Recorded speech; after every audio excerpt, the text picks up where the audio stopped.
ever had. My name is Brittany Nethers. I am the chair of the Seminole County Democratic Party.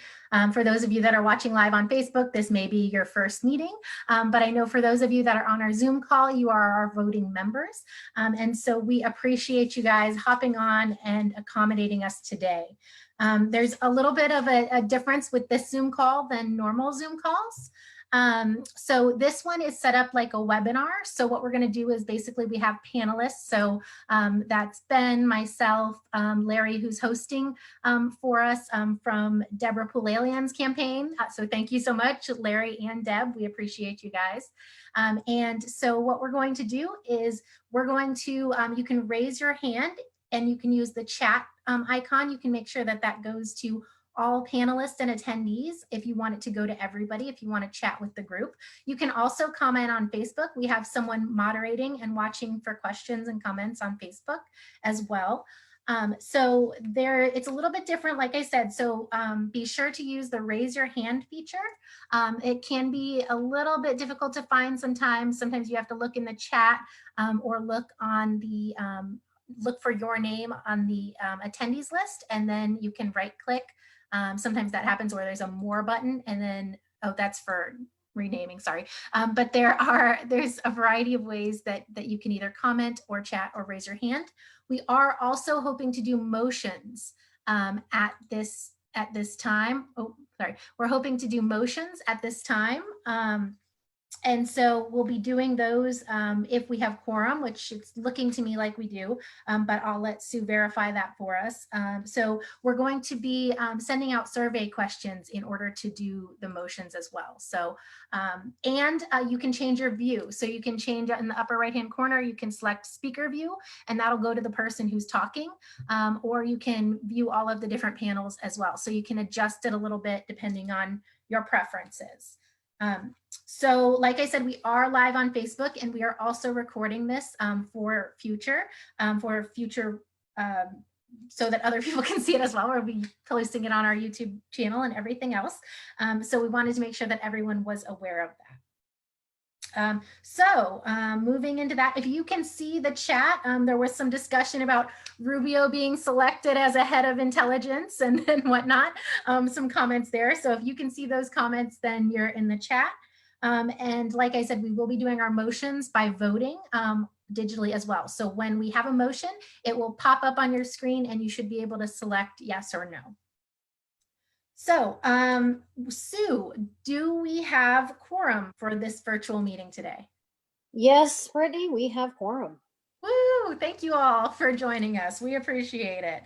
So I'm going to, I guess I didn't officially call the meeting to order. So I'm calling the meeting to order. We have quorum. And then we have a couple different things. So we actually have a motion pretty quickly here. Our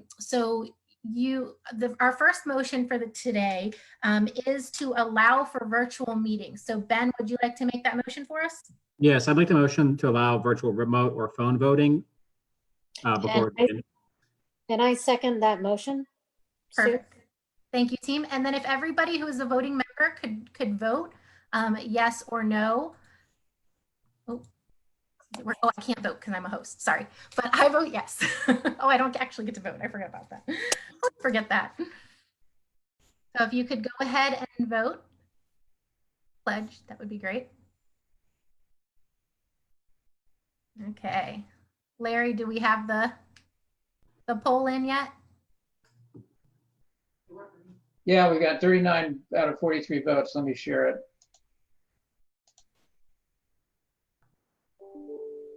Okay. And I'll make it so panelists, so panelists can vote. Thank you so much. Okay, so it looks like the motion carries. So thank you all. And if you weren't able to vote, maybe you can drop something in the chat the next time if you have an issue with the voting. Okay, so that motion carries. Thank you so much. Did we have any hands raised? I forgot to ask about that. I apologize. This is all new to us. I don't think we have any hands raised for it yet. Okay. So that motion allows us to vote virtually, but as far as we could tell, there's nothing in our bylaws that prevents that. And the Florida Democratic Party also allowed for virtual voting during this time. So as far as we could tell, there's no other issues, but we just wanted to make sure that everything was on the up and up and get that passed. So the next item on our list is the approval of the March meeting minutes. Ben? I'd like to make a motion to approve the March minutes. And I did see a this, hand go up for Gillis raised their hand. this is Sue. I'd like to second that motion. Okay. And then are there any points of discussion? Gillis, you want to unmute? Could we unmute Gillis? Or if you want to put it in the chat, I think we can, would be able to read it off there.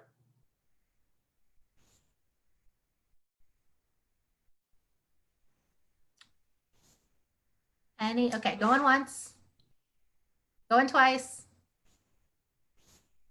Okay, so let's go ahead and vote on the March meeting minutes. Those were sent out in the PC Minute. The PC Minute is our precinct captain email newsletter, and it had a lot of great information in it. Thank you, Sue, who puts that together.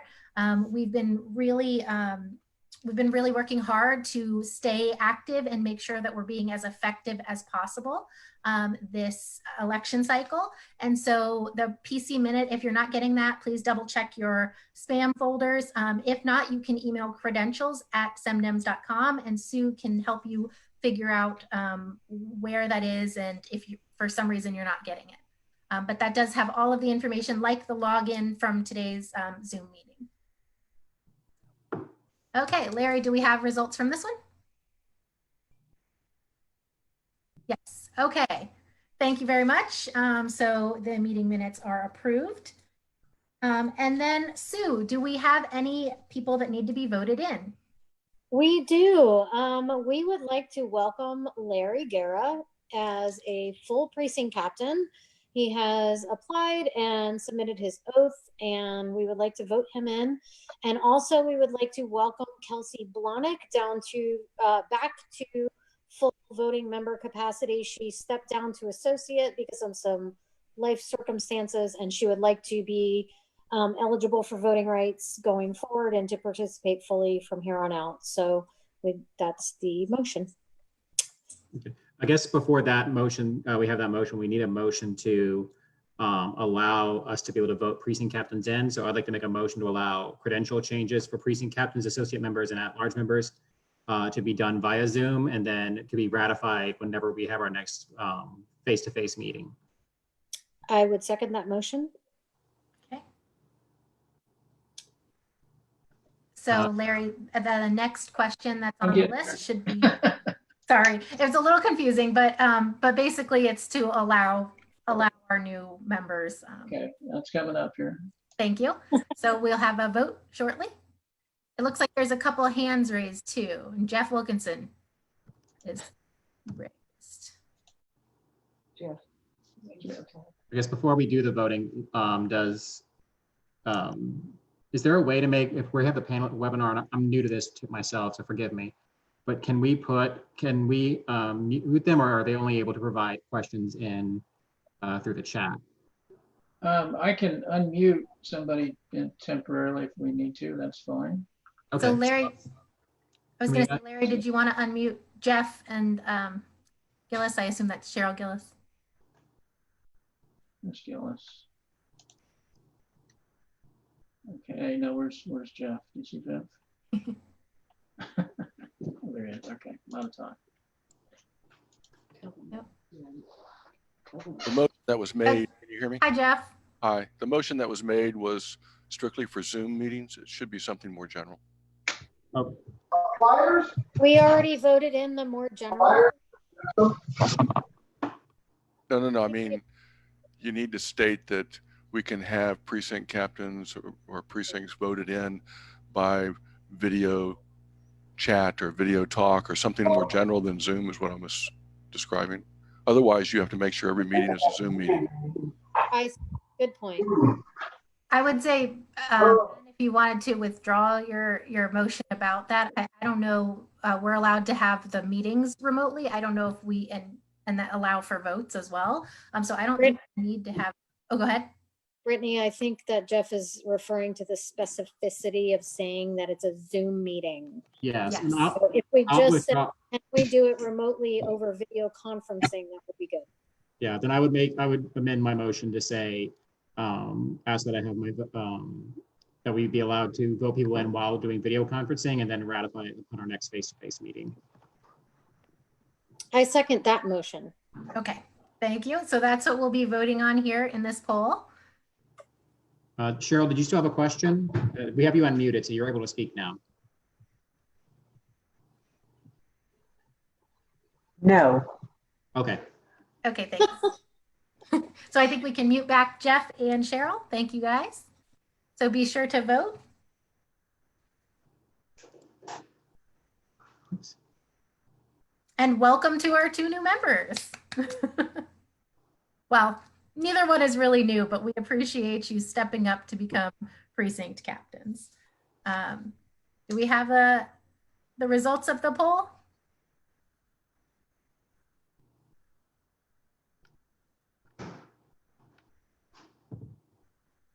Okay, thank you. And motion passes, motion carries, and congratulations to our new members again. So we do have a couple other housekeeping items. A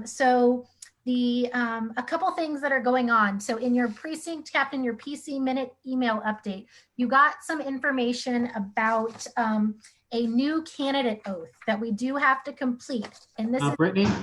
yes. I know it's kind of confusing and everything else, but I think we skipped the Pledge of Allegiance and moment of silence. Oh my gosh. Okay, you are correct. I am so sorry. That is on my list. So thank you, Ben. A little out of order, but we are going to do the pledge. So if you could stand if you're able, put your hand over your heart, and I will have a flag right here. Oh, is Ben screen sharing? Oh, there we go. Okay, ready? If you would say it along with me and then pause for a moment of silence. I pledge allegiance to the flag of the United States of America and to the republic for which it stands, one nation, under God, indivisible, with liberty and justice for all. And stay standing for a moment of silence. Thank you all. Okay. Sorry about that. Let me double check. I want to make sure I did. You are correct. I am sorry. That was on my agenda. So, okay. Thank you. Thanks for the reminder, Ben. I appreciate it. A couple things. So one of the things we mentioned was the PC Minute newsletter that Sue sends out is phenomenal. And it is full of information. But one of the things that you probably saw in there is this new candidate oath. And this is not just for this is not for candidates who are running for office. This is for precinct captains, state committee men and women. And so that is something that we're going to actually need all of our precinct captains to fill out. This is for the 2020, for that post November 2020 year. And so this is a little bit interesting, but it was included. There's a link included in your PC Minute newsletter. But essentially it is the same as the loyalty oath, but there's something a little bit different about this one. It does have to be notarized. And this is the new form going forward that we will need to use. If you were already a precinct captain, you will still need to fill this out to continue to be a precinct captain after the 2020 election. We do urge all of you to fill this out. One of the reasons that this does have to be, one of the reasons that this has to be completed is it has to be completed between June 8th and June 12th. It has to be turned in, I apologize, by us. We're collecting them. There's details in the PC Minute newsletter, but what we're trying to do is make sure that everybody who is interested in becoming a precinct captain and staying a precinct captain after the November 2020 election fills one of these forms out. Specifically, if you are looking to run for the state committee man, state committee woman, chair, vice chair, secretary, or parliamentarian positions, you will have to fill this out and complete it so that we can turn it in between June 8th and June 12th. If you could get it turned into us as soon as possible, that would be greatly appreciated. We are going to have Patrick Westerfield is our deputy parliamentarian. And he is a notary, and he has offered to notarize these forms for us for free. This Saturday, he's going to do a drive-through notary session in front of our new office on Saturday from 11 to 1. He'll be out there. He'll have his gloves and mask and everything on, and you can basically drive through and he'll notarize your forms for you. So we want to make sure that that everybody who is interested in running for one of those elected positions within our organization has this filled out by between June 8th and June 12th is the deadline for when we have to turn them in. So please, please, please complete these forms. Patrick Westerfield is a notary again, and he has been so kind and generous that he's going to sit in front of our office at a table from Saturday from 11 to 1 and notarize these. So please be sure to get this done. If you have a notary locally that you use instead, please feel free. But Patrick has offered to notarize all of these forms for us for free. So we do appreciate it. And thank you, Patrick. And generally, I think we had a question about whether or not you can use what you need to bring to have a notary. You need to have a government issued ID. That's what will be sufficient to be able to prove your identity to the notary, who then signs off that you are who you say you are. Yes. The other thing is, these can be signed at any time. You can sign it tonight if your significant other is a notary, but they have to be filed between June 8th and June 15th. Same filing time frames that all of our candidates have. We as precinct captains, because if there's 3 guys or there's 5 people that want to run in a certain precinct, you will actually end up on the ballot in your precinct as the Democratic precinct captain in the August primary. That's why it's this set time frame. That's why it is. That's why it's so important to make sure you're turning this stuff in, because if you're not on the August primary ballot, you're not going to be a official state precinct captain in December when we are reorganizing, and when whoever is going to be taking over for 2021, when we take on Rick Scott and we take on Marco Rubio, taking those things on, like who's going to be running this thing and who's going to be leading the charge against those people, are going to be the people, precinct captains, that are in that. And the people that are voting in those elections will only be those who get their paperwork in on time. Yes, so this is really important for the future of Seminole County Democratic Party. So we definitely urge you to get these forms completed. It's specifically, and someone wants the address again of our new office. Larry, would you mind? I know you've probably got that memorized by now. I think would you mind unmuting and giving out the office? Oh, there we go. He just posted it. 250 South Ronald Reagan Boulevard, Unit 114, Longwood. It's in the chat, and it's 250 South Ronald Reagan Boulevard, Unit 114, Longwood, Florida. And so there is a nice parking area, but basically you can just loop through there and have Patrick sign your form. So thank you guys. Thank you for asking. So be sure to fill out these forms. It's very important. We want to make sure that we are leaving the future of SemDems after 2020 in good hands. I'm the current chair, but I am not planning to run for chair again after the 2020 election. I do plan to continue to help out in as many ways as possible, but I would like someone new to take on the chair position.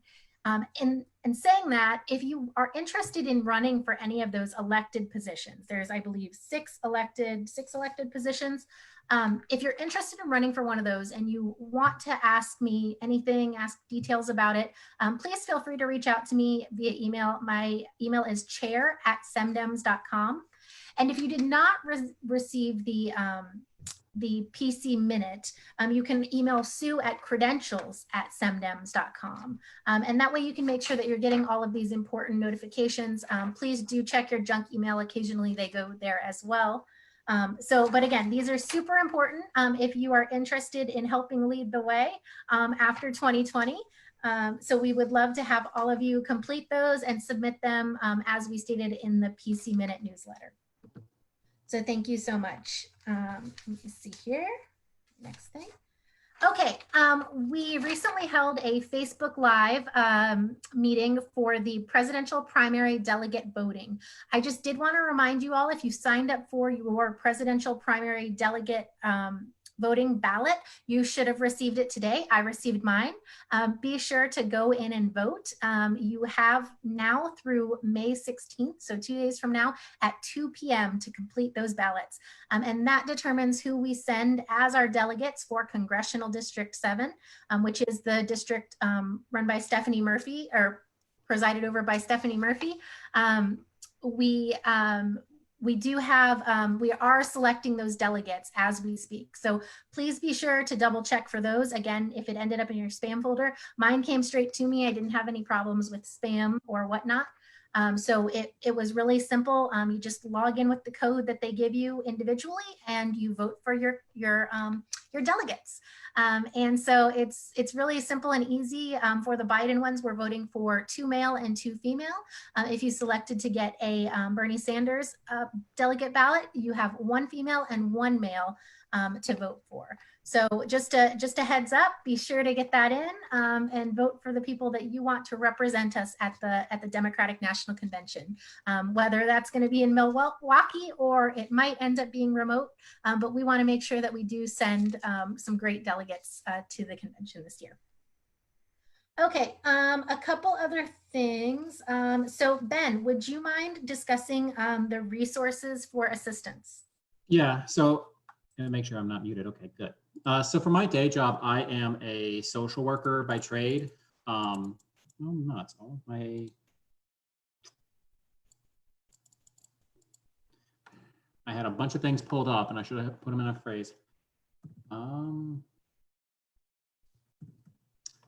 Forgive me.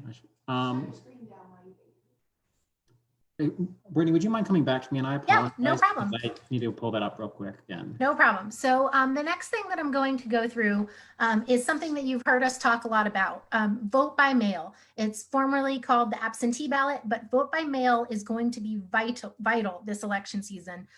You've heard us talk about this before.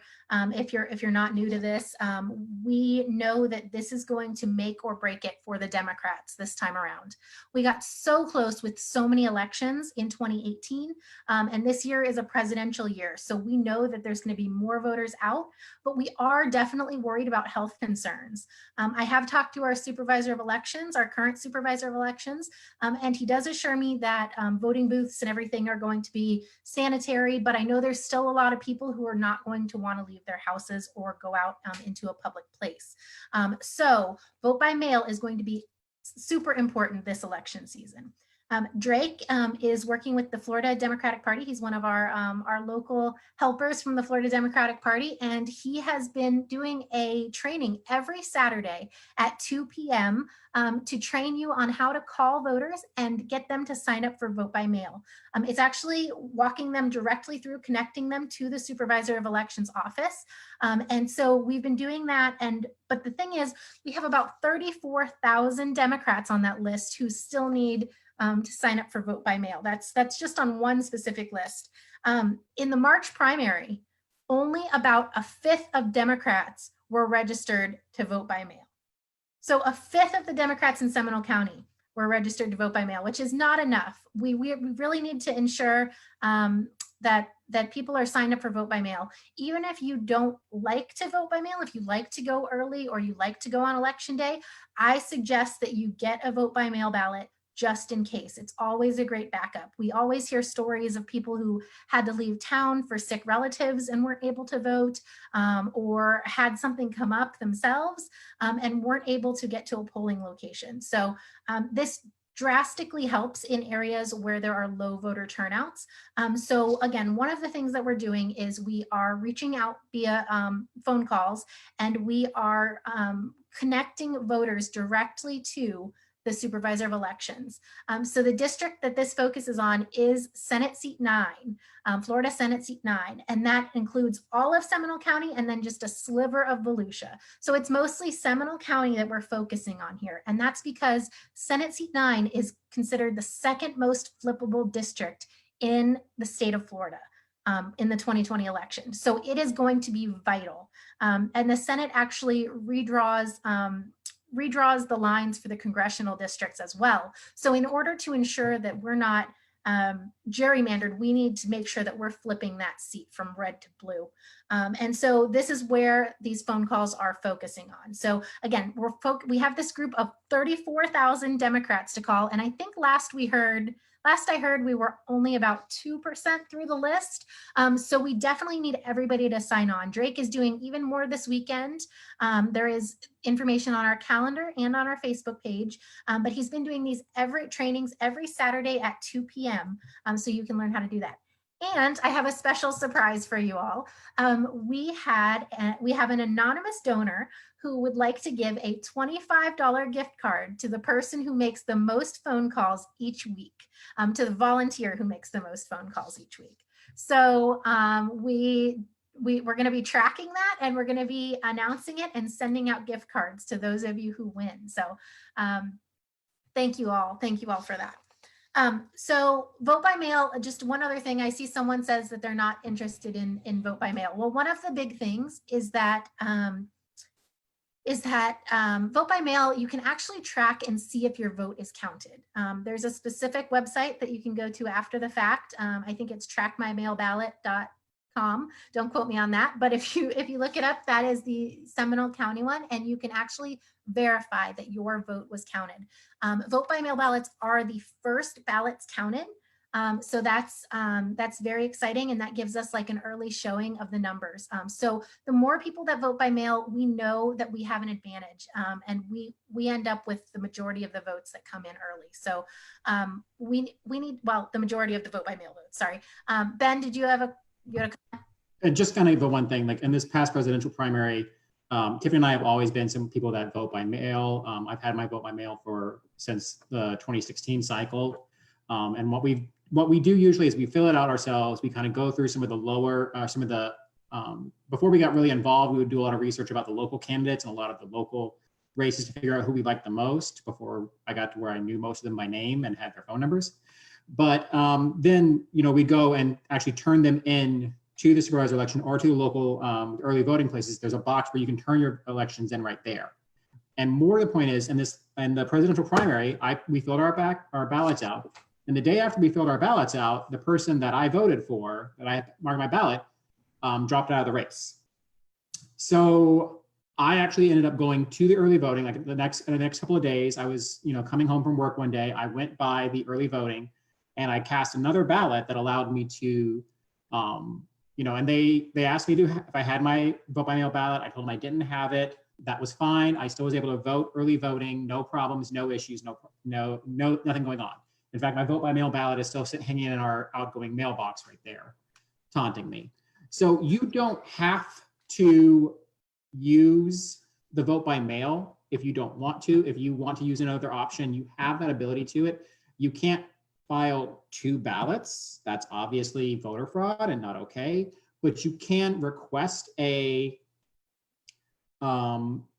can request it, and then you can use it if you need to, and you can not have it. And as someone said in the email, there is a link on the supervisor elections that lets you see whether or not your ballot has been counted. So you can track it after the fact, after you clock it in, turn it in, you can track it, you can review it, you can make sure. And if you don't see your email on there, you don't see your name, that your ballot's been cast, you can go up to Chris Anderson and be like, why are you not counting my vote?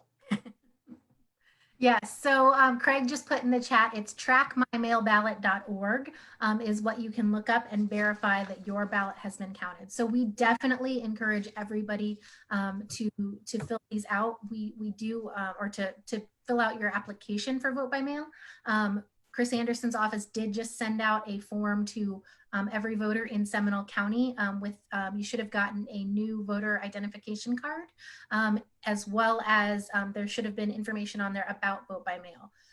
Even if you personally don't vote by mail, there are people out there that need to. So if you know people who missed the primary, for example, missed the March primary, they might miss the August primary, which could be painful for us. We need to make sure that our candidates are getting support at each election cycle. So thank you so much, Ben. Thanks for chiming in and telling us your story.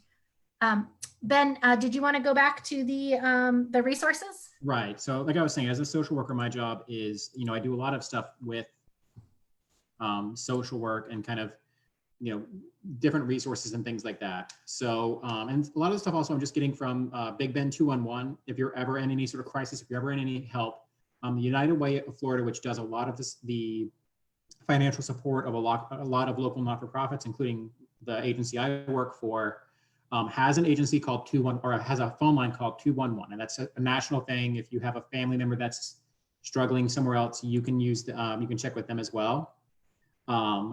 That is just like you would call 911 if you needed to, you had an emergency, or if you had 411 if you need to figure out where, like, information about where like certain phone lines are being called. You can call 211 to find local resources in your help that you can use for help. So if I don't reference something that you've been needing help with or something else, you can go to these places as well. The first one that I think probably the hardest thing that a lot of people are dealing with right now is kind of dealing with a lot of the stress and the pressure. I don't know about the rest of you, but this is my first pandemic, and it's a little bit weird, and it's a little bit crazy, and it's a little bit hard. So I'm having to, like, again, it's very natural, and a lot of people are talking about how it's hard, and like the stress and the anxiety and not knowing what's going on can be very strenuous. So our local mental health provider, which is Aspire Health Partners, has a helpline just that anyone can call for emotional support line. It's 407-875-3700 and extension 2. And again, that's just and again, it's 407-875-3700 extension 2. And again, that's just if you need like an emotional support, like trained counselors, or be able to help kind of walk you through and help you process through kind of the feelings and the stresses that you're feeling on. Some of the other things are that, there's a lot of stress with the unemployment going on. There's a lot of stress about food and like food stability. So we do have some great agencies in here. We have the Sharing Center, which is down off Longwood. They are still open, and they are still both taking donations, and they are still providing donations as well. So you can, they are at 600 North Highway 1792 on Longwood, and their number is 407-260-9155. Local schools are also, if you have children, and you rely on school lunches, or that was something that would help you guys help someone make it through the day. There are still a lot of the local communities and a lot of the local schools. There's like 2 in Sanford and a couple of them spread throughout that are still offering bag lunches for people to be able to get. And if you go on the Seminole County School Board, you'll find those locations there as well. There is also the Christian Sharing Center, Catholic Charities, and I'm trying to think of the other ones, the other agency. It's Salvation Army. All 3 of those do have some financial assistance, but even before the pandemic, it was very tight funding. So I don't know what they have as far as the financial assistance. If you're just kind of getting to the, you're just not, because of the pandemic and because of the fact some of us can't work, kind of hitting that place as well and having that going on. And we know because of the issues with the unemployment income, like that's not a place that a lot of people can rely on as well. So the big ones are, if you need help, if you need something else going on, give me a call. Like, you can always send me an email at vicechair.com. vicechair@semdems.com. I can, try and find other resources that are going on with that. I do have a couple of things that we have available, but if you don't feel like talking to me, then you can always just go dial 211, and a United Way provider will be able to provide those resources for you as well. Thank you, Ben. And we had some comments in the chat that we should put this on our website as well. And we definitely will. So thank you all for the comments. We appreciate that. There's also I know Kathy and Tiffany have commented. They put some links in there. So there's a free anxiety workbook that we've already put on our website that was shared. And then there's also, Tiffany linked the sharingcenter.org as well. So, and there's 407-875-3700 and press 2 for emotional support counselors. So thank you guys for sharing those resources. We know this has been a difficult time for many of you. And then we know that there are still so many of you out there working your day jobs. So, so we appreciate all that you guys are doing, all of our essential workers, and we hope that you're all staying safe. So, okay, so the next up, thank you, Ben, for sharing those resources. We do really appreciate it. And we appreciate your insight and knowledge. So the next thing that I have on my agenda for today is we do have we do have some news about our gala. Many of you may have received a letter in the mail today or an email, but unfortunately we have had to make the sad decision to cancel our 2020 Forever Blue Gala. We deliberated, about this. We knew that the gala was going to be our main fundraising event for the Seminole County Democratic Party during this pivotal election year. But we decided that the health and safety of our volunteers, supporters, the workers there, the special guests outweighed what would have been a really nice banquet and silent auction. So we, obviously this is really sad. We didn't want to have to do this, but we did feel that this was the best move for all parties involved. We are going to be moving our silent auction online. So our fundraising team is hard at work making these transitions happen. And details will be provided both via our email newsletter and our website. And everybody who's purchased a ticket will be mailed a printed gala program. And it will feature some August 18th primary information, election information. We're going to tweak it a little bit since it's going to be mailed. And so we're definitely working hard. We want to thank all of our advertisers and sponsors who made this possible. One thing that we're going to do for our advertisers is we're going to feature a different one each day and super highlight them more than we would in the past. But as you know, we're spending all of these donated funds from the gala after expenses towards one purpose: to get Democrats elected. We know that it's vital to elect Democrats all the way from the Democratic presidential nominee, Joe Biden, to all the way down to our state and local and municipal offices. So we've got some really great candidates this year, the best crop of candidates we've had in a long time in Seminole County. And we need to flip the county commission, supervisor of elections seat, tax collector, Florida House, and the Florida Senate. Here just in Seminole County alone, we have all of those seats to flip. There's actually about 41 seats that are up for election this year in Seminole County. So we are looking for municipal candidates, so city level candidates to run. I'll talk a little bit more about that later. But in the meantime, we did want to let you know that we are so sad that we have had to cancel our gala. And it's going to be detrimental to our face-to-face outreach. This coronavirus has hurt us in more ways than one. So in addition to having to cancel our largest fundraiser, we're also not being able to get out in the community and knock on doors and talk to voters the way that we were.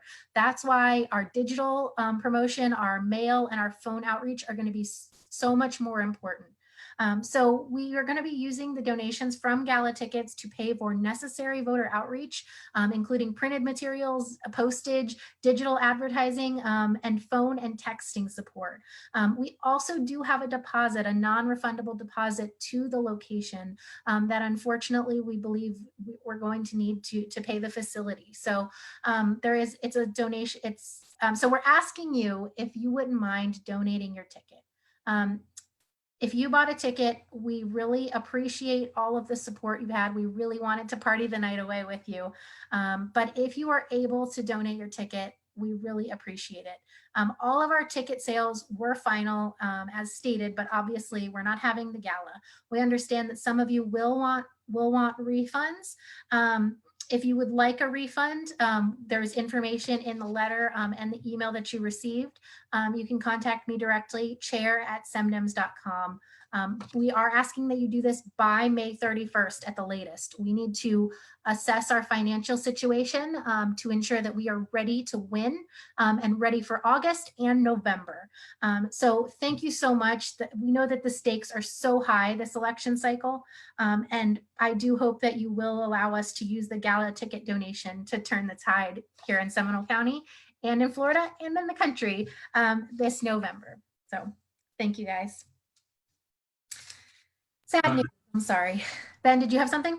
Yeah, but I think we'll hold off because I think we are going to be talking about the kind of the local races and municipal races. We have a question about mayoral candidates on Got Facebook. it. I think we'll get Okay.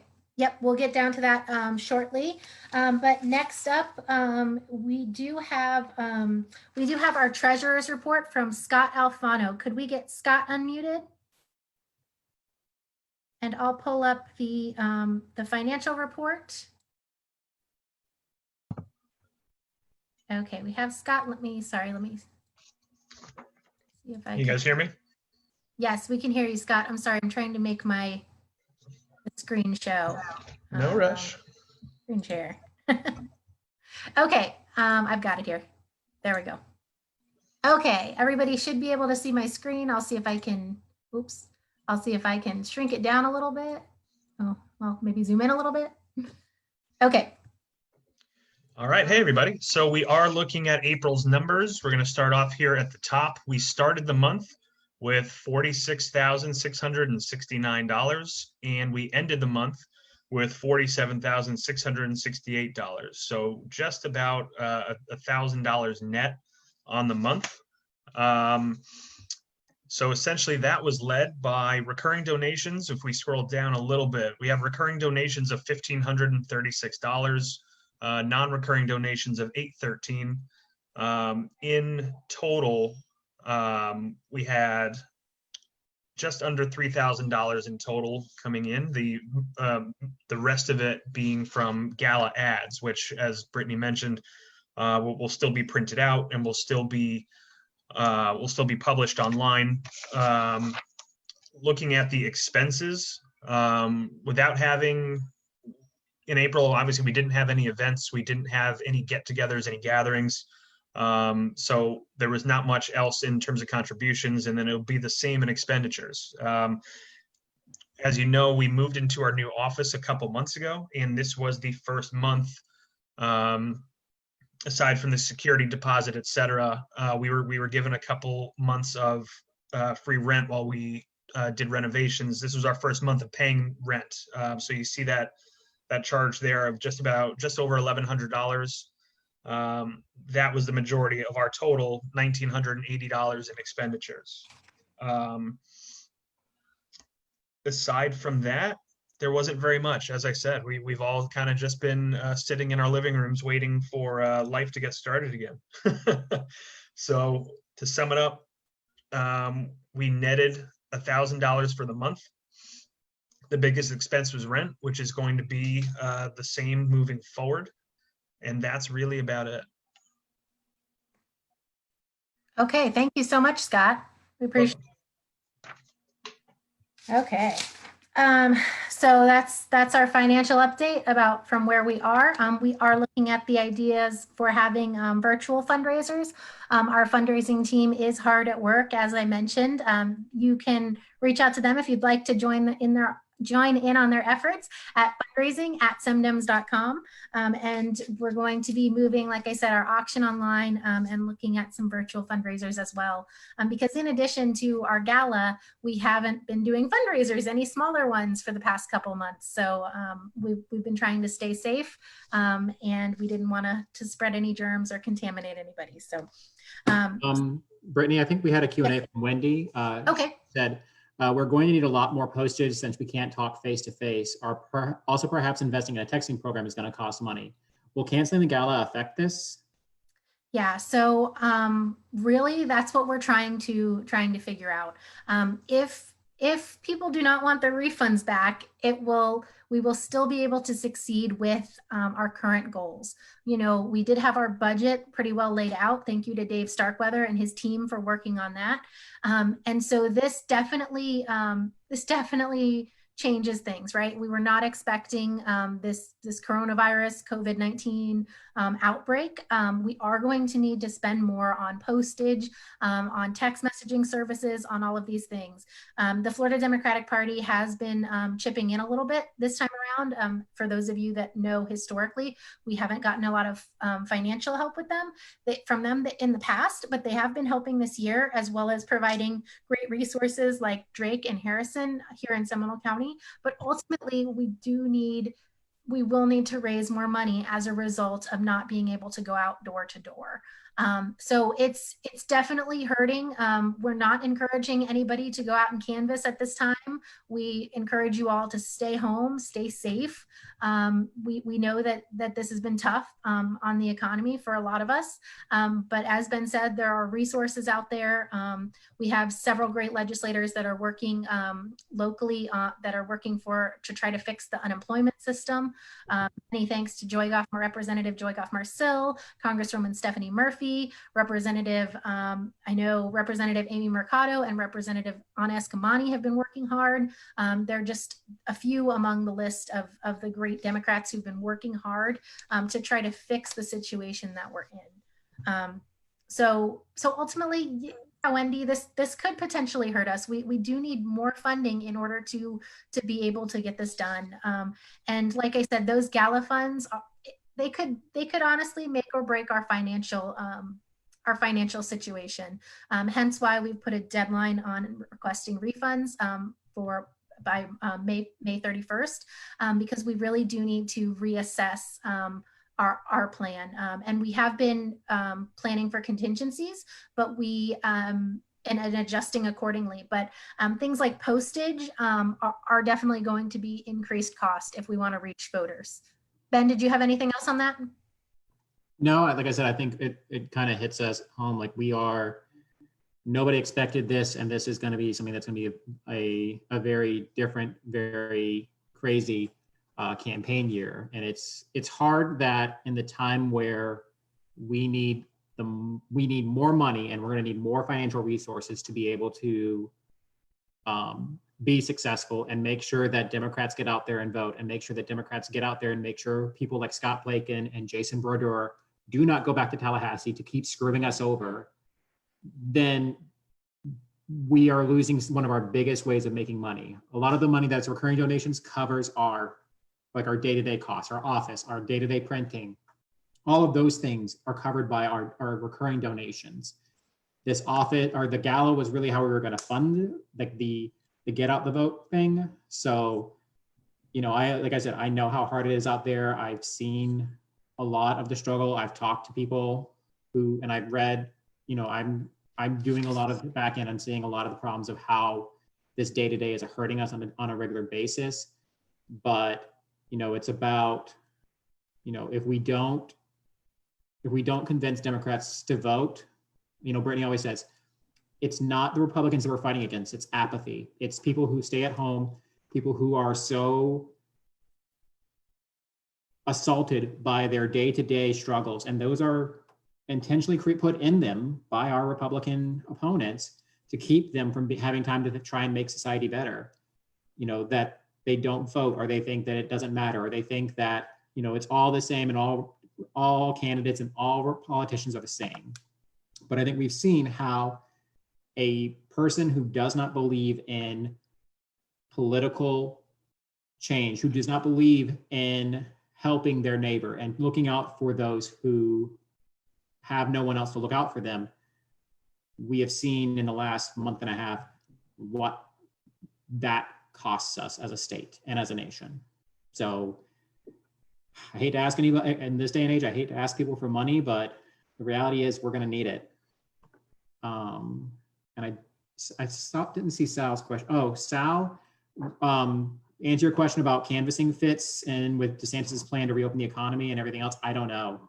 I don't know how that fits in with our plan to get out and vote. I don't know if I can ask our volunteers, a lot of them who are older, to go out and knock on doors and expose themselves to a virus that has killed to date 19,000 Floridians.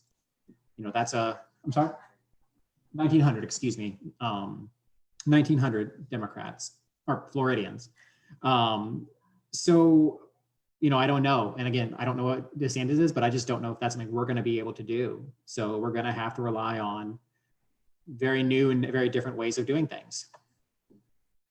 Yeah, no, thank you. And thank you, Sal, for asking that question. I mean, obviously, I know that, even with things opening back up, we don't want to put our volunteers in harm's way. And we don't want to put the people whose doors we're knocking on in harm's way.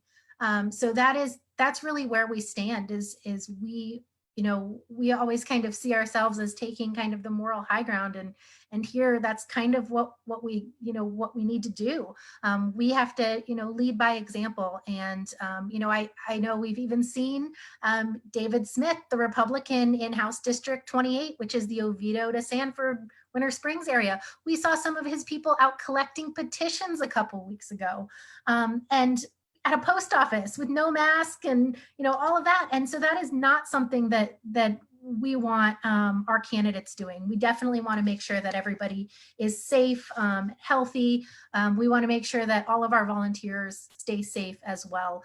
You know, you can replace a canvassing packet, but you can't replace a volunteer. I mean, you guys are our most valuable resource.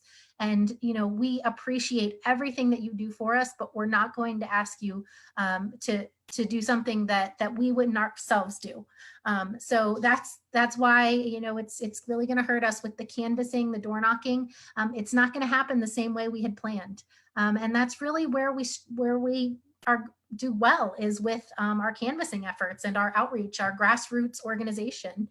You know, we don't always have the most money, but we'll definitely walk 500 miles to make it happen. So thank you guys. And like Ben said, if you're able to donate, if you feel secure in your jobs and you're able to donate, we do appreciate it. But other than that, we're going to work on our budget, and we will be giving you an update next month. We don't know if we're going to be virtual or in person next month, but I'm guessing we would probably still be remote, but I don't know that yet. So we will be making that announcement as well. So I do want to go ahead and move forward. We have a couple more items on the agenda here today. So we are going to be opening up our office for 2 to 3 people at a time, our new office. If you are interested in volunteering at the office, we do need you to email us ahead of time so that we can coordinate those times. We do want to stay safe, like I just finished saying. So if you email office@semdems.com, and Kathy will help coordinate who's in the office when. We want to make sure that everybody is safe. We are going to be having yard signs shortly and things like that. I know people love picking those up. So we'll want to make sure that we are open, and we're going to be training you more and more on how to volunteer from home, because again, we want you to stay safe. I see Ben just dropped the donation link in the live chat. If you go to semdems.com, you can also click on the contribute button as well. So one of the things that we've been doing is writing postcards. And as I mentioned, it's probably going to take a little bit more money and a little bit more outreach to replace what we've been doing. You know, nothing really replaces that face-to-face interaction, but some things that do come close are phone calls, literature at someone's door, and a handwritten postcard. So we appreciate all of you that have been writing postcards. We know that there are so many of you right now. And one thing that we're doing is we've been collecting those, but not sending them out until they're needed. So that's one way that we've been doing that, and ensuring that they stay kind of static and untouched for a little while as well. But one thing that we are going to be doing is we're going to start a program, because right now our funding for postcards, we're kind of at capacity with what we've got scheduled for funds. But one thing that we're going to start doing is we will have people write postcards for your precinct. If you want to pay for the postage, we will help coordinate outreach to your precinct with handwritten postcards for you. So you can email office@semdems.com if you have any questions about that, or you want to get started. Kathy's done a wonderful job at coordinating all of our postcard efforts. Kathy and Craig, thank you all for all the work you've been doing the past year or two on those. And then I just want to do another big shout out to Kathy. Kathy is the reason that we got so many petitions done on behalf of the SemDems for our wonderful candidates. Moira Lynn Dichter did manage to get all of her petitions, so she will be on your ballot come November for tax collector. We really need to scoot Joel Greenberg right out of office, and we're looking forward to having her in there. And she didn't have to pay the exorbitant filing fees because she got all of the petitions needed. in order to get on the ballot. Deb Pulalian also finished her petitions during this hectic time. So congratulations to you two both on recently joining the club of people to get on the ballot by petition. We really value all your support and your grassroots efforts. So, okay, let me see here. We've got, okay, just a couple more things. So actually I have something fun to announce. So we have decided, since we've been remote for a couple months now, we're gonna go ahead and announce our activists of the month. So for March, and I'm so sorry this can't be in person, we will have your wonderful certificates in our office for you to pick up when it is safe to come back in. But our March activist of the month, I'm gonna have a drum roll here, but there's not a real drum roll. Sorry, I can't do that here. So our March activist of the month is Jean Roby Finnegan. So congratulations, Jean. For those of you that don't know Jean, she's worked so hard on our membership team, our fundraising team. She worked on the gala. She's a part of our Hispanic caucus. If you haven't met Jean, you probably haven't been volunteering that long. She's always in the office and always working hard. So many congratulations to Jean, and thank you for all that you do. We really appreciate it. Next up, I do have the April Activist of the Month, since we didn't announce that one either. I would like to announce that our April Activist of the Month is Kurt Whitney. Kurt has been doing a phenomenal job with the renovation of our office. He's been working so hard day in and day out to make sure that this transition goes as smoothly as possible. For many of you that know Kurt, you know he's always ready to phone bank. He's ready to dive in and help. He loves hopping onto a campaign and helping our campaign teams as well. I remember working with him back on Patrick Westerfield's campaign for the Vito City Council. So it's been a while now, but Kurt has just been phenomenal. So we want to thank you, Kurt, for all you've been doing, and congratulations on being April Activist of the Month. And then we have our May Activist of the Month. We have someone who's been working really hard. Obviously, May has been a difficult, this month has been a difficult time to be an activist, right? You've got to work remote, and a lot of what that takes is making phone calls.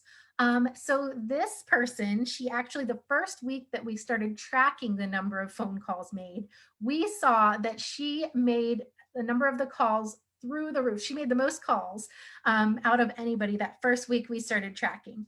And she, and I hear that she's a wonderful office volunteer, and I look forward to working with her more in the future.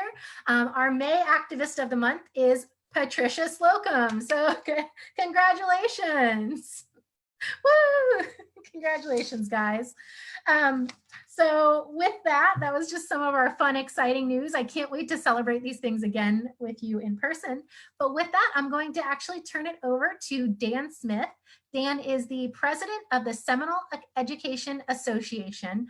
And I know a lot of us have had questions about what's going on with our Seminole County Public Schools. And Dan's gonna give you an overview, and we'll see how we can help him out. Larry, I am going to share my screen. I've got his presentation here. And if you could just unmute Dan, and I will share my screen. Oh, hang on. We can hear you, Dan. All right, do you mind just pulling the screen one more time? I just wanted to put my beautiful face up on the screen here. Oh, yep, sorry, hold on. Okay. Let me see here. Hang on.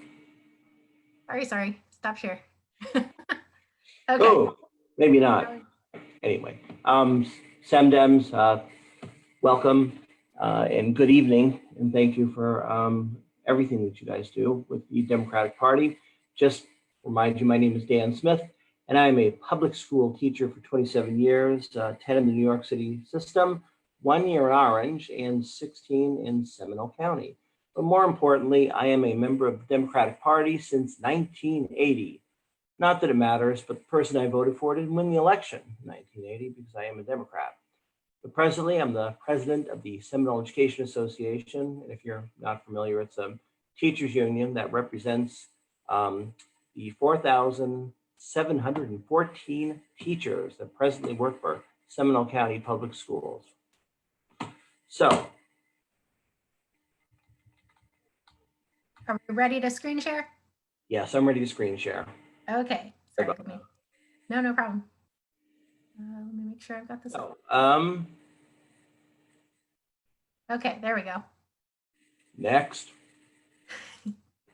All right. So, There we go. why am I here? Okay, the easy answer is because Becky Dumas asked me to speak, and based on my relationship with Becky over the years, she doesn't ask for much. I do what she asks me to do, but why am I here? I admire the leadership of the Seminole Democratic Party, and I think Brittany and others is a great young leader, and as well as the rest of the leadership of the SemDems in general. I am getting on, as I say. I've got a lot more past than I do future, and I really think, like you do, that Seminole County has not just the potential, but really should be turning to a Democratic Party. Led by Democrats, upholding the Democratic platform. I've met many impressive candidates running for office over the last 8 months or so, and nothing but admiration for anybody who steps up and chooses to run for the public office. And not take too much time, but I want to mention that if you ever have the chance, one of my favorite pieces of TV history, March 28th, 1986, Crossfire, for those of you who may remember, Bob Novak and such. They happened to have musician Frank Zappa on, and he wasn't speaking on music. The topic was First Amendment rights, because, and well, in the Constitution. And at this particular time, there were hearings being held by the United States Congress on music and censorship. Now, Frank Zappa was advocating free speech. John Lofton, a columnist for the Post, was arguing censorship and for the good of the people. And if you remember the show, the format always had a guy on the right, a guy on the left. My point being is in this odd anecdote that during the show, Frank Zappa was asked, what do we tell our kids, our young people who feel hopeless, who feel uncertain and anxious? His answer was, number one, get them to register to vote, because that was very low at the time, and we still could use some improvement. Make sure that they vote, which has been a problem for some of our younger groups, and when old enough to run for office. As I said, I met a lot of Dems who are running for office, and I have nothing but admiration for what you do. And I wish I had what you had. Also, as I said, I am the president of the Seminole Education Association. And just before I get to what's going on here with your concern about what we'll say distance learning, we once upon a time were respected by the legislators, even here in Florida. But in 2010, as you probably know and remember, we had some problems. And 8 states elected governors who basically were able to demonize and paint public educators in general as not really the greatest people. The Scotty Walkers, the Chris Christies, and dare I say, the Rick Scotts, who unfortunately were very effective in targeting public education as a waste of public dollars and eventually stripped the basic rights off one at a time in painting us. Words matter was very effective. And unfortunately, instead of running the campaign of ideas, it was a campaign of hopes. These legislators did campaign of scapegoating and the name calling. Now, I'm not going to waste time with tale of woes, but dare I say, quid pro quo. One of the things that I did want to discuss is relationships and what the teachers can do to help with people. And just so you know a little bit of what we're facing right now, and forgive me, but we're asking for public help as well. Because what affects the teachers, I'm sure you know, also by extension affects the children of Seminole County. Now, so you know, the public school teachers, forget about anything you've heard about tenure or anything. We recertify every 5 years, and we have to hold up the educational and moral standards of the community, in this case, Seminole, which some people feel to be unfair that we have a higher standard, but forgive me, and maybe I'm speaking just to some of my age, but if you work around children, forgive me, but I think you do have a higher moral standard, or that you do have to show certain things that you don't want around the children. It's really important to do so, and we've done it, and it's important. But part of this, what we'll call Student Success Act, that really ended the rights, as you know, not just in addition to what we're calling professional service contractor, which you may know as tenure, is prior to that, if you know anybody who's in education, they were referred to as annual contract teachers for a 3-year period. And they, each year, would be reappointed. So they had a job the next year. And it was a standard practice procedure. You worked your 3 years, and then you eventually would have a degree of protection. And just please try to get away from the 2010 painting, meaning you have a job forever, whether you are a convicted felon or not. It doesn't really work that way. It just meant that if you were a PSC or tenure teacher, that they could still terminate you, but they had to have just cause to do it. You know, something that is in our Bill of Rights.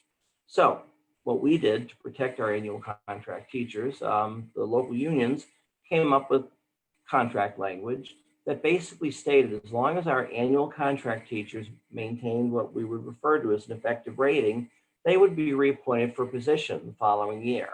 But unfortunately, then Speaker Richard Corcoran realized that our annual contract teachers had some job security. 2018, with the Omnibus Education Bill that you're familiar with, it was legislated that school boards may not, under any way, have any CBAs that guarantee annual contract teachers positions based on any criteria. So this year, I'm telling you that in about 2 weeks, we're going to have annual contract teachers who have completed their 11th year of teaching, and they don't have any right for position. There's no assurance that they would have it regardless of how good they are. And just forgive me for moaning about this, but I want you to imagine working for 10 years, you're raising a family now, and you go to the bank trying to get a car loan or trying to get a mortgage and telling the banker that you've been an educator for 11 years, but small details, you have no assurance that you're going to have a job next year. It's frustrating. And this is why I like to work with Democrats, not just in Seminole, but Orange County, because we had to get the right people in. So historically, our annual contract teachers meet with their principals the first week of May, and they're informed whether they're going to be reappointed for a position next year. The following Monday after that, they have global positioning and teacher vacancies are announced. This year, for some reason, I'm not sure exactly why, but the reappointment dates for Seminole County teachers are on May 26th. Really 2 days before their contract ends. And it's very unfortunate. I spoke with the presidents of the locals here in the Central Florida, with Brevard, with Lake, with Orange, et cetera. And the districts are all informing their teachers, actually the worst case scenario, except for Seminole, by tomorrow, of whether they will be working next year or not. Seminole decided to wait until the very end, and upon asking for this, simply told that they wanted to make sure that they had the budget in order to do it. But I think you guys know that there's no budget cuts until Tallahassee makes a decision on the budget cuts, which really hasn't happened yet. So telling you for this reason, and you'll see in just a couple of slides as to why I'm giving you this very interesting anecdote. Now, Seminole Education Association, I'm not going to just reread everything you have there. You know, this is a right to work state, but we are the exclusive agent of the teachers in Seminole County. And I will take the liberties here. Just as president, I can tell you that there is really not a single candidate that the SemDems are running right now. And I'm getting past the primaries. A single one that we can not see that we can't clearly support. We unfortunately, in situations where we do have primaries, we do have a policy we follow by the FEA and the AFT and the NEA. And just so you know, that means National Education Association, for those of you who are not really a big fan of the arts.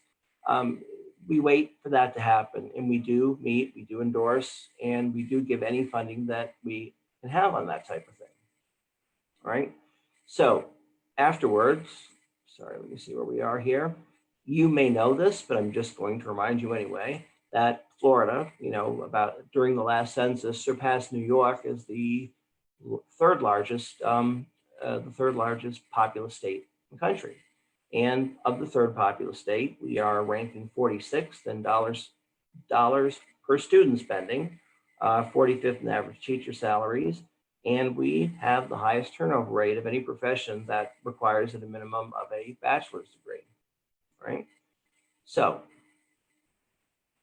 next. This, fortunately, is the year of the teacher. You know that. Governor DeSantis has pledged that he wants to start teacher salaries at $47,500. And unfortunately, I guess it was an easy number to get on a list of the top. This would be the 5th highest in the country. So he could, year of the teacher, and he could put these new teachers at $47,500. Now, unfortunately, what he didn't realize was that because of the poor pay in Florida, we have teachers in Seminole right now that would just say have bachelor's degrees that have been working for 14 years that are making less than $47,500. So in order for him to bring this up to $47,500, he is also going to have to bring approximately 48% of Seminole's teachers up as well. And it's a disaster, okay? It just really is a disaster. Also, I think, for purposes of this, this was school grades were waived for the 1920 year, and I'm just differentiating it, not your children's grades.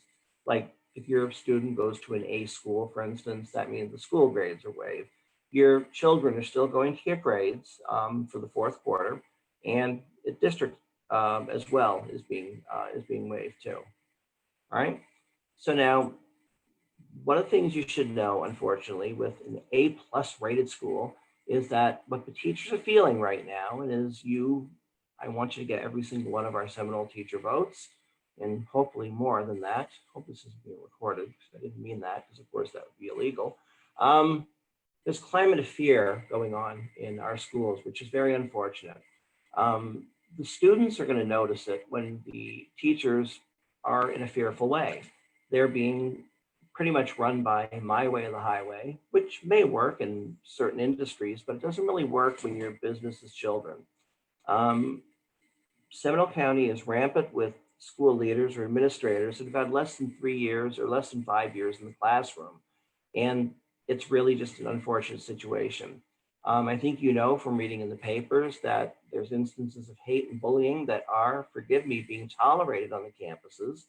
And this is something that I think that with the right legislators is going to be able to stop. If history's taught us anything, ignoring hatred, ignoring bullying doesn't work.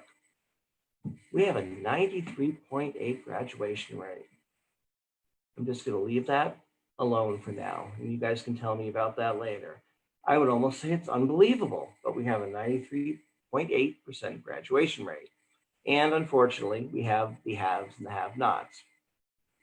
So, additionally, distance learning, which thank you for waiting 7 minutes to get to something you wanted to hear, okay? This last 8 weeks, the distance learning, as they're calling it, the teachers had 48 hours to plan it and put it together. And unfortunately, when this was put together, and it's very important to understand that although I would say I do not have the best relationship with Seminole County Public Schools leadership, I admire them, and I think they do many things very well. I think they did a very good job of putting this together quickly. I think they did a great job of getting food out to the children who needed it. One of the problems that unfortunately that we had to consider, and I'm not going to blame the school board on this, but it could have been done better, is considering all the groups that we have here. And unfortunately, a lot of the groups and subgroups are members of the Democratic Party. So it is a concern. For instance, we had what they call grab and goes for the laptops and for whatever it may be. And unfortunately, we have a lot of our population that don't have cars. They could not go to get the laptops. And we could have done a better job of getting them out to the community somehow. Unfortunately, there's not consistency from school to school, which you may have been hearing, and there was little direction provided and a little bit of the micromanaging, as they would say, by the administrators. So this is what the August school opening is going to look like, in case you're wondering. All right. Kidding. All right. We have a reopening committee. I happen to be on the committee, and that was really by accident. That wasn't the intention to put me on, but we don't have any teachers there. It was mostly from the administrators, the executive directors, and just by chance, and somebody wondered why there weren't any teachers on there, I was invited to look on to see what it's going to be, right? One that we have to consider at this moment, I'm really sorry to say, I'm asking to be flexible. We don't know what August is going to look like, okay? We want to, the parents can't wait for August 3rd. Things are going to go back to normal at this point and how we would make these things, but just forgive me for asking, but be patient and flexible. I am looking after the interest of what I would be considered the children, all groups of children, not just the ones who know school board members, to see what's going to happen. My suggestion, I will only tell you at this point that I'm just one person that is not in favor with the school board at this point, is that we really want to take a look at certain groups that have hard deadlines of what we're going to do, really. And the way it would look, unfortunately, for some of our students some of our parents here who have 10th and 9th grade students, the seniors, or what we'll call the class of 21, they have a hard deadline. So we are going to get through this. I mean, eventually. I don't think it's going to be by August. I don't think it's going to be a year from now. But one of the things that they're looking at is trying to prioritize the class of 2021, since they're not going to have time to get makeup. Then going down for whatever. And we have certain things like 3rd grade, which is very important because of testing and everything else. Now, I will tell you that the association and the school board are on the same place with health and safety. That's what's driving all of these decisions and all of the layers. What makes a difference? Can you have 6 feet around a student and still have a whole class? We don't know yet. So one of the things that we're going to take a look at, and one thing that you probably would want to just be prepared for, is when we say the distance learning, we don't mean the distance learning like we're seeing right now. Over the summer, the teachers are going to they're going to beef up on a lot of the stuff that they're doing. And there may be a combination of distance learning and in class at the time, because we don't know what that's going to look like. There could be split schedules. There could be, for instance, we have elementary school, there could be situations where we have a 7 a.m. to 11 a.m. school day for half the population. We could have an 11:30 to 4 o'clock. Now, none of this has been decided. I'm just trying to give you some information, some idea what they're looking at. Now, we are looking at the parents as well, because a lot of these ideas that may seem great, they may seem safe, like it or not, the parents rely on the school system all across the country for childcare. That's the reality of it, and it makes a difference. Now, maybe 7th grade, 8th grade on, it's not as big of a deal because they may be able to be home by themselves, but it does make a difference when it comes to the younger children. We have heard, and please understand that none of this is in stone, and I just fear how social media works, unfortunately. I heard that, and this is only hearing. It was brought up for the first time, and I was happy to hear. There could be situations where people will still be able to drop off their children at different times, whether they're teachers or not, and the teachers will still be able to keep their own kids there for a certain amount of time. That hasn't happened before, but if we want to get people back to work, if we want to get the economy going again, then we have to deal with the reality of childcare, and that is a very important thing. So what we would happen is, and we'll get to in a second, I just want to, before we get into what you do, congratulate Seminole County. Unfortunately has a lot of anti-public education office holders, and forgive me for some of these, but thank goodness for Joy. But I think Bob Cortez snuck in his candidacy in the last 24 hours or something. We need Democrats in Tallahassee. I know that I'm supposed to say how bipartisan we are, but you know what? This is an election year. We're supposed to be partisan. I'm a Democrat. I support the Democrat values. I'm going to encourage those around me to do the same. I'm not going to say just like every single Republican, but every single Republican that we have presently in the legislature are not exactly public education friendly.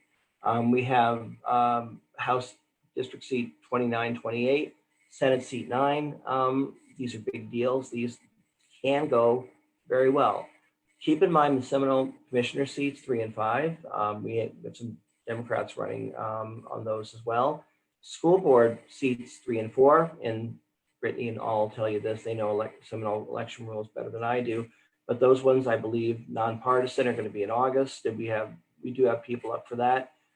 We only have one Democrat on our school board right now, and she's not up for re-election. So Christine is still doing well, and we're very happy and proud of her, and that's great. But we unfortunately have a few others. I'd say the other 4, regardless of party, are not exactly what I'd say education friendly. We got to keep an eye close to this, right? So go ahead, continue. I don't want to waste anybody's time with this when I change my mind, okay? So what can we do for you? And this is what you're going to tell me. I would say Canvas first, but I don't know when they're going to open this up again. We got 4,700 teachers. I can't tell you there's going to be 4,700 canvassers because in Florida it gets hot at about 8 o'clock in the morning, okay? But we will get people out to register voters, make sure we got our Democrats. Gladly phone bank. We can do this. Well, I don't know when they're going to open up the state well, but I can tell you at the SCA office historically, we do have phone banks and we get people in. I will tell you, just between us, I have been really as happy as I'd like to see with the amount of phone bankers we have, but this is a very exciting group of teachers we have here. So let us know, and my contact information will be available. Any scripts you have or anything like that, we'd be more than happy to get a hold of all of our teachers to everybody else. I just want to let you know now when we go through what we're saying, our PAC endorsements, a lot of the candidates I'm sure have received a questionnaire from Seminole's PAC. If you haven't mailed it back in already or sent it to us, please do. We will start interviews and they're likely going to be remote. I'm just going to let you know when we get to this, and they'll be pretty. If you're concerned with any of the questions, I'll be more than happy to help you. I can't write the answers for you. I'm not allowed to do that, and that wouldn't look great anyway. I wish I could tell you that we have big, large amounts of funds to donate, but we have some. In anything for a lot of our candidates, we'll be gladly to help you out once we get you through the primaries and everything. Unfortunately, forgive me, we don't do endorsements when there are if there are primary candidates prior to that. Just it doesn't seem right, and unfortunately we do have some self-serving issues here. We don't really want to be on the wrong side of choosing the wrong person.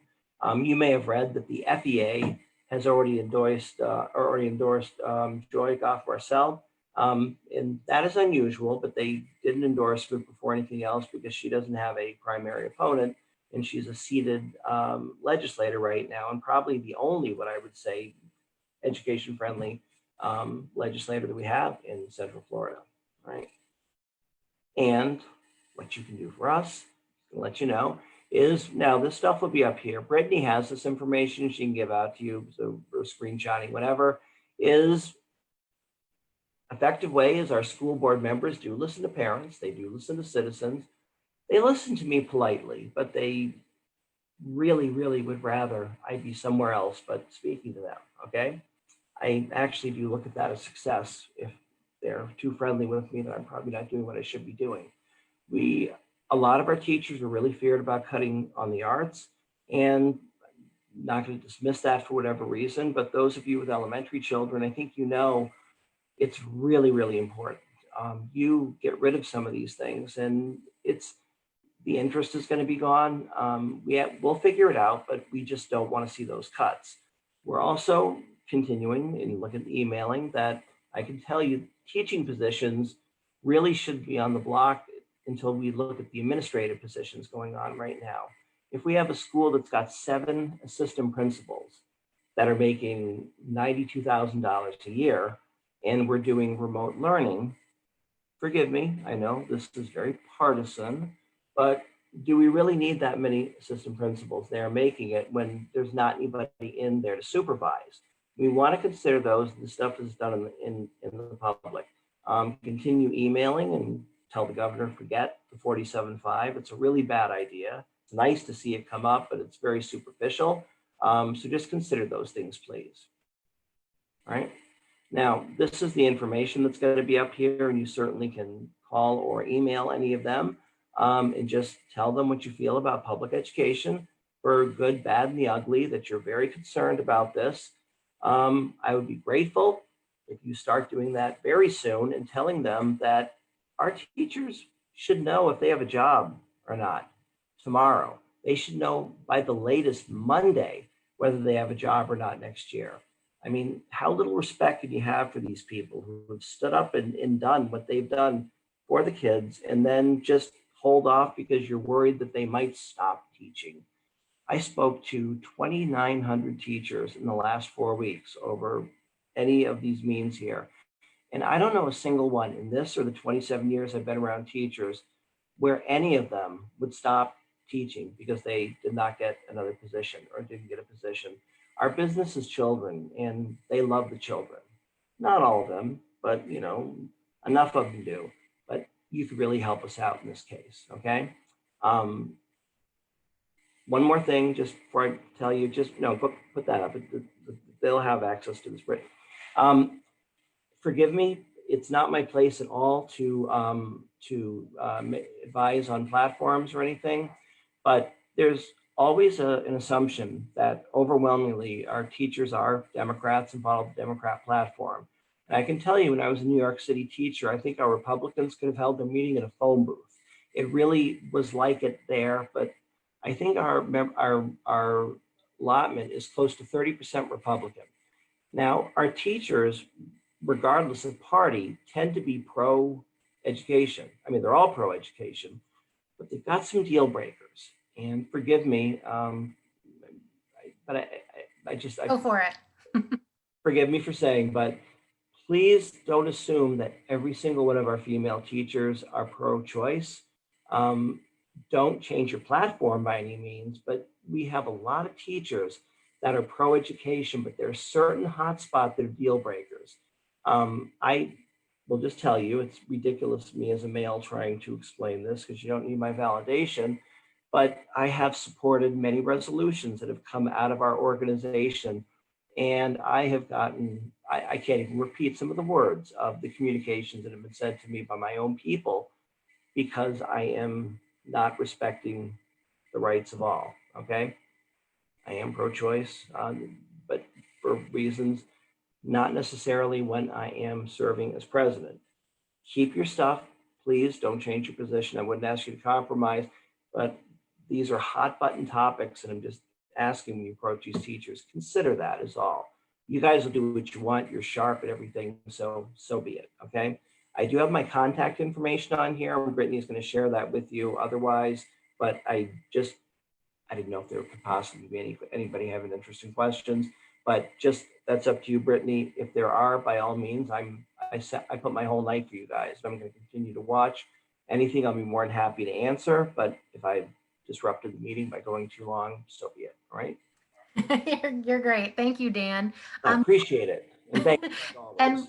And we're happy to continue to, push forward and help support your causes, because your causes are our causes.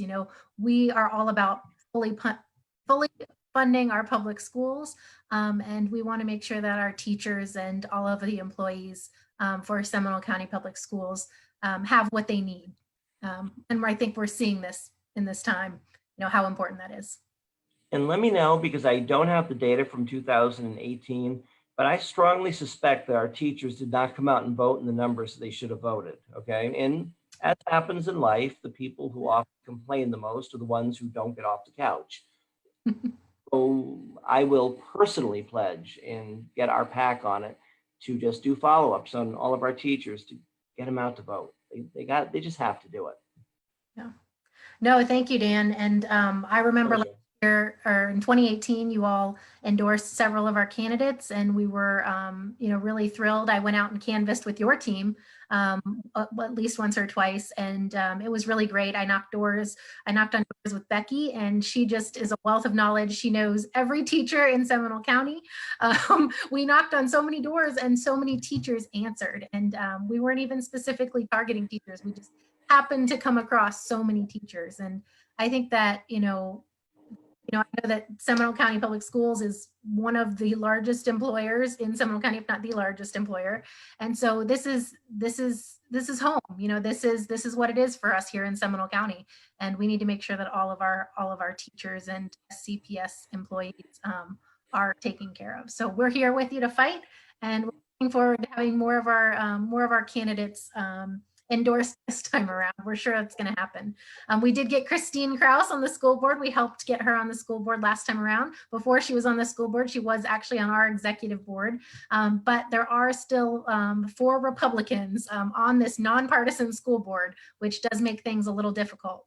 Like Dan said, seats 3 and 4 are up. If you have any thoughts on running for school board, or you know someone who should, you can email campaign@semdems.com and reach out to Kyle Hopkins. He's our campaign chair, and he'll help coordinate and facilitate along the way. So any questions? Do we have any questions for Dan, either from Facebook or in the chat? I've been watching Facebook. I think trying to ask these questions kind of as we go through.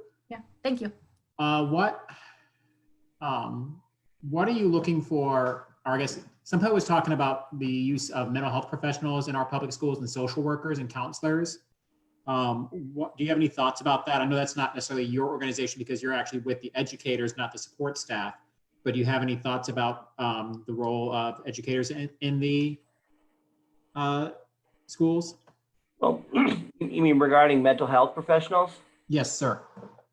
Actually, believe it or not, the mental health professionals are part of the teachers unit. In addition to classroom teachers, which are about 4714, 900 of them are not what you would consider traditional classroom teachers. And that would be anything from guidance counselors to school social workers to our mental health support people as well. They are part of our unit. And if the question is, are we going to have more of them in, or do we have the access to it? I would recommend, if it were, I do keep in touch with the district for this type of thing, and I'm not blaming the district for this, but there's a lot of families and students who need the mental health counseling and may not be getting it. If you do know or are aware, please don't hesitate to let me know, and I'll see what I can do, because right now we're still doing remote. But I think it would at least warrant a phone call. And we do have mental health professionals, social workers, psychologists that are part of our teachers unit. And I've spoken to those subgroups, and they're ready to go. Just make sure we get the right people. I think one question I'll ask is, we have, I think as you mentioned, we have 2 Republicans or 2 registered Republicans that are. Sorry, 1 second. My dog is. Just 1 second, please. We've all had that situation with our I can't count how many times. All right, forgive me. Ours, but we'll try it again. I'm sorry about that. No, you're fine. Like I said, I can't count how many times my cat has come in and made an impromptu appearance on my Zoom chats. But what does a good school board superintendent or a school board member provide to the SEA and to the teachers of Seminole County versus a less than good school board member? Like, how important is it to have good people on the school board is what I'm trying to ask. Well, it's very important. The way we're set up is we have elected school board members, certainly, as you know, and in our county, we have an appointed superintendent. And the superintendent is believe it or not, an annual contract employee. But I have a feeling the superintendent already knows whether he has a job next year or not, opposed to our annual contract teachers. Forgive me, you didn't ask that, but I'm an opportunist, okay? So a good one, a bad one. The number one thing for both sides, what I'd say both the superintendent and school board members, is transparency, okay? We have Sunshine State laws. These things are supposed to be transparent. They're not always, but that's very important. I would say that a good relationship between the school board and the Teachers Association, in this case, me, since I'm the representative, is very important. Now, unfortunately, there is not what I would call a transparent and what I'd say positive relationship. I have a lot of difficulty getting my phone calls returned. And unfortunately, I'm sneaky. Okay, and quite often when I don't get my phone calls returned, it's because I need to get their input for a news story that might be going on. And then when the news story comes up and Seminole County is not represented the right way by the school board, I then get my phone call answered almost immediately. Okay, so these things could be avoided. The best thing for the kids, the best thing for all people is a good relationship. Having a good relationship, open relationship, talking to each other. If they want to do something that affects the working conditions of the teachers, they need to let us know. And there shouldn't be any surprises when these things happen. Otherwise, it just gets to be very unfortunate. And there's only really what I could safely say, because I keep in close contact with the state Education Association. You've probably seen FEA President Fed Ingram. He's on the news frequently with these things, with these items, is that we've only got maybe 5 districts out of the whole state that have that type of relationship, open relationship. If you ever look at Duval counties, for instance, the superintendent and the school board works very closely with their association's president. And you know what? They had very few flaws when it came to distant learning. Okay, that's one of the things. One of the secrets. Information is not something you put in the bank. It's something that you got to be on the same side. I believe we're on the same side with students here. You know, sorry, but that was the answer. Okay. All right, I don't think we have any other questions. So, Brittany, Okay. I was surprised for those, but thank you for certainly thank you for inviting me and having me come in as always. Always a pleasure watching and listening, and I will move myself carefully and get my face off the screen here so you guys can meeting. Well, thank you, Dan, and thank you for all of that information. We appreciate it, and we'll definitely be sharing it on our social media accounts, as well as on our website, so that people can reach out to those school board members, can reach out to you as needed, and so that we can continue to elect good representatives who will work with you as opposed to against you. A couple of years ago, I've just a side note here, a couple of years ago, I heard someone from the Orange County Education Association speak, and I asked them what was the biggest thing we could do. You know, we asked them what was the biggest thing we could do here in Seminole County to make change, you know, for the better for them. And the answer was get Scott Plakin out of office.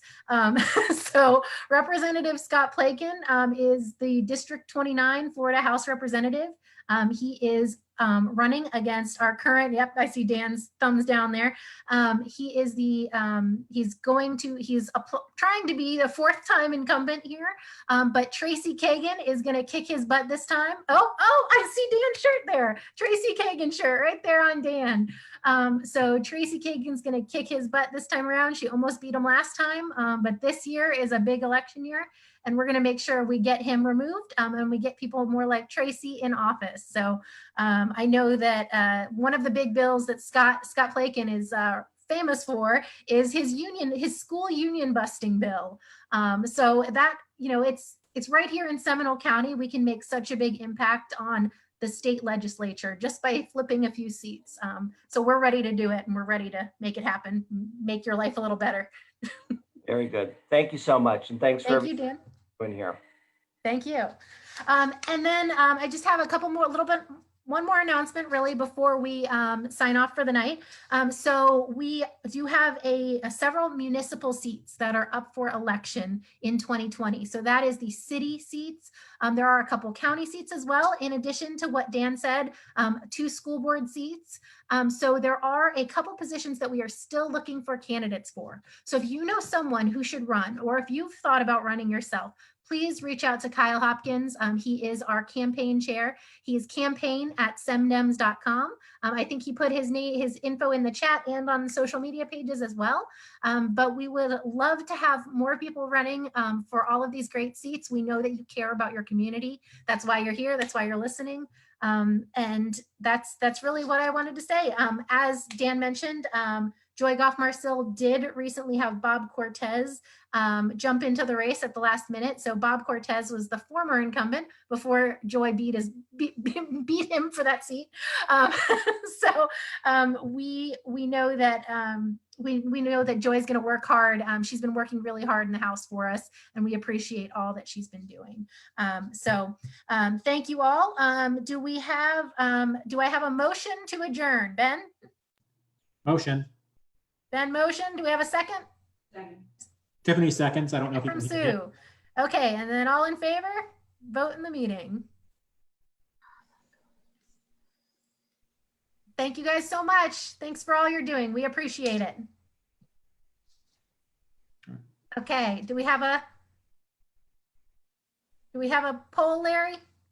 To make They're still coming in. Oh, sorry, still coming in. I'll definitely be sure to share all that contact information that he put in. Oh, and we are adjourned. Thank you so much, everybody, for joining us live on Facebook, and stay tuned for all of our updates. Be sure to join us for our phone banking and reach out to Kathy at the office or our campaign team for your needs. We appreciate it so much, and thanks for keeping positive during this time. Stay healthy.